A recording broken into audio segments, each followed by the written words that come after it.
pathian thu kun katami han siar gaila sang somriat le pasarina sang katatranga sang thum pathian thu thiang rin ngai thangu alung thum chu tlang thiang hema te chuan agom lalpa chuan zion kulkong kha te chu Jacob ho na zong song ain ngai na zo ani o pathian ko pui ichun chang tu ro pui takin an soi tree ani pathian him kan sia la ban kan za ta ma in so sa ko se amen ei bai na hiam ro pui ta mai elai hian ta mang ania kanil ruwa pathian ko than ro pui na ai han soi lan kan sa ka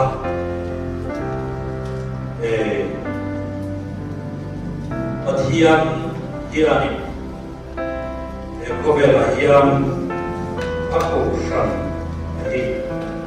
angai ruwa angai pui we wa Elai sang siap tu ko hian lampa chuan sai on kong khar te chu sakop ho om na song ai angai na so ani tin ram sai so ta pathian hian ako shan ko vela apangai na chan chin threem puang tu ra adin hi angai tua Paul đang sống lại có về là để man rùa sống ai hiền các cô làm gì và hiền mà in ăn uống đi John Calvin là bên cái chỗ này ram râu rê là politics để in có về là Paul chỉ Trump để cái cô hiện Trump cái về không mà amaro chứ cô rằng hết sự pathian Zion có quỷ pathian ama se na tu ra an bi kan ti cô rằng ti na alo se ti to trina tiang chuanin pathian hian he ko vela hian ko rằng ti tin tum cham aneya ngai lut cham aneya chu ka khian che bangin suala mission lu na wangin mission pathian ka ma pol tu rasia ama an ya sia mission ten siam tu pathian ka thak sana sual oya sual thunai na noya an tu ta chumi mission suala ora ko te klam suala chu pathian ilutum ania Sebab mama ina mission desiva tarlan lek adwa ama nera kongkir lek adwa pathian dua jalan mudah chuan Israel ambik Abraham ko chuakin chutiam chuan he khove la hian ambik mami mama ina chan sin trahi mission tenena hian khiat tir ani Abraham ne tenena chuan nammal so na tiam chen ti a thena china pia mamai na chan sin tra putara pathian thiltu tarang le turin Israel ramte pathian athan ani suara mission tu na wa hian mission te in magai ton takan nung dial mai tur ka kanin tichketona kanin huwa khovel hi achan chin chu let point in do nai na khat ti tur khopin chu dial chuan mission chan chin hi in do na te in huat na te in rel na te when check point chu kwa te khotla na te po chu dial ang chuan sual na tho Muktura la on sun song ta se ani chu dia ko me la chuan pathian in a mangai na ram thar din le tumin Israel nam bi ko chuakin midam te ta na mal so na ten turi chati chuani nam bi pathiani arwata ma se chu Israel nam po chu ato pa chuani sapo na wa te ko dia nam tam pathian nam tham nan ni na chu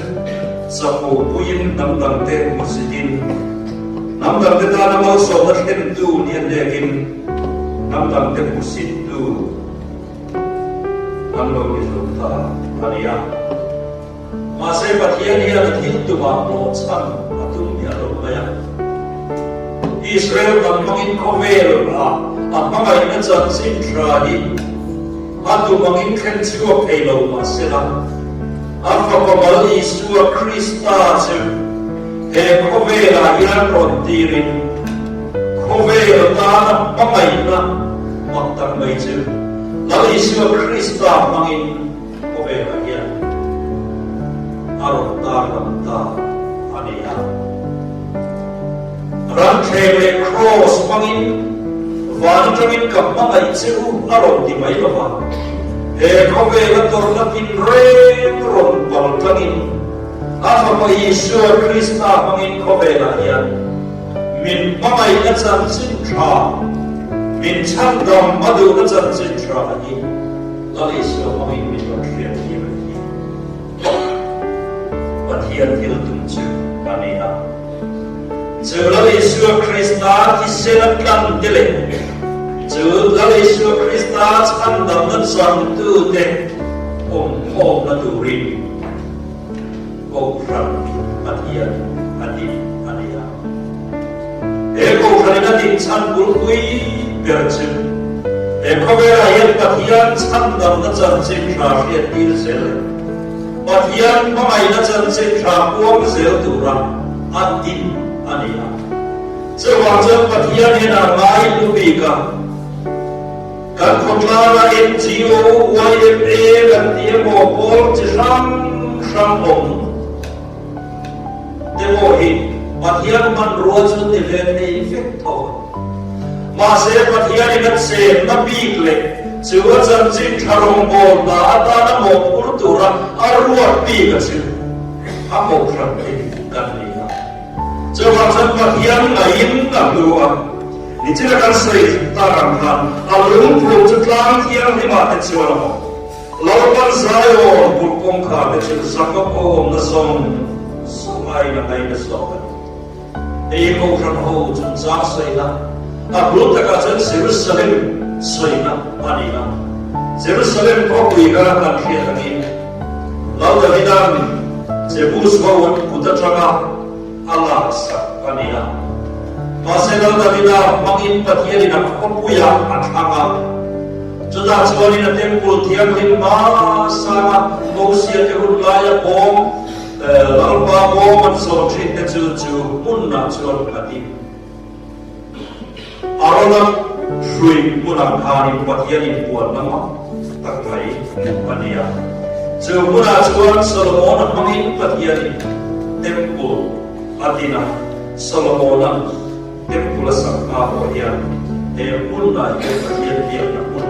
ando mangso anina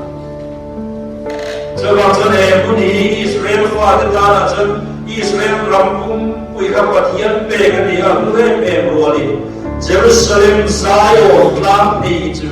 pathian in amar se natura akhan bi ga ni ti in ando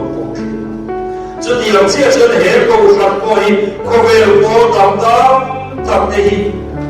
pathian in ro pui na ta na mang te ye me ma se la ko shan apip na chu pathian in amar se na atana arwa people amangai ya chan sin tha puam dara chu ko vel la ya la she lo te ne na puam dar se la him zima aims is a dura arwa bi ane wakia eko fraki patienta atwe ema jem chuani helaya ko darla pastor bial na noting ta ya ko fran dun nahi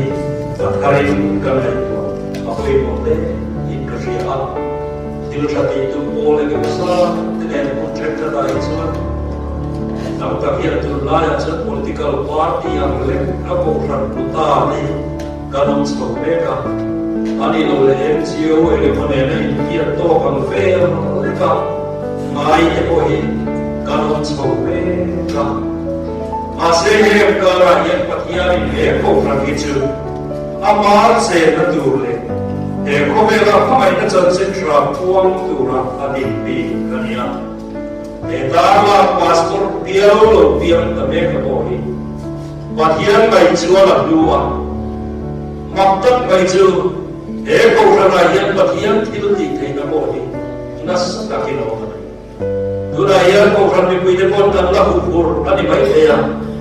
biếu rằng hành đi em chứ cần là xấu đầu thế vắng đi thế bộ in ngày tua nào vậy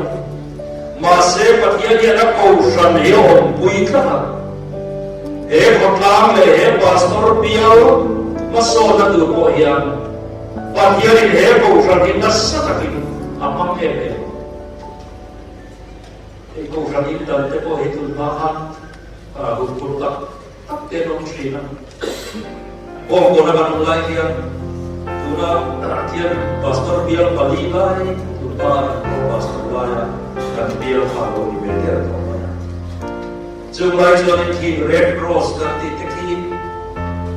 drugs addict le KS ko tum ko na aria tu na ông cô marve kan ti ki suzuar ve kan ti kali china mase ko kana ni tan clear suzuar venga suzuar chinte ke ka kan ko khanu ba tu na chala lo bi to zu in tu suzuar pakha ba tu na ken pu tu ano to ba tu tiang zone clean by Red Cross doctor len an ti chichu mani injection thiam ro ko khom chin na kha le ba doctor len ti pin te ka an ko ti trina tu tiang mun ade chon piak in da lo ding to ha yang suara ini yang akan visual untuk orang lokal tu, mai ada ya. Sebab sebab dia nak program ini, maktab mai kan hotlang mensiap nana te, hotlang men masuk nana te lekat yang kali, program yang rumah te kok mai. Sebab sebab darlah pastor dia di dalam untuk sila te bohian, dia ini pastor dia hinas. Takin mang in karing kata asan jelawan saya pun kata je sakop awam nasong lain amai nasok o katian ko pui chungchang ko rupui takin ansoi tri dihin mi de pun patian ko pui patian ko ram rupui sia ma sa trangin na ropu trina juang he pastor dia thar ko ini na ohian malsom da ruta atian malsom na ruta ram tentu ani kaya atian ini pastor biar hi asua ya narupui takin elai vela ringlo mi ta ko chansin tra shia tir tu le chatian ma atian mai na em chita se tu rin atian ko ta takin amang ni ari ko ta ani lawan dulu kan saya kan sahaja bawa di sosial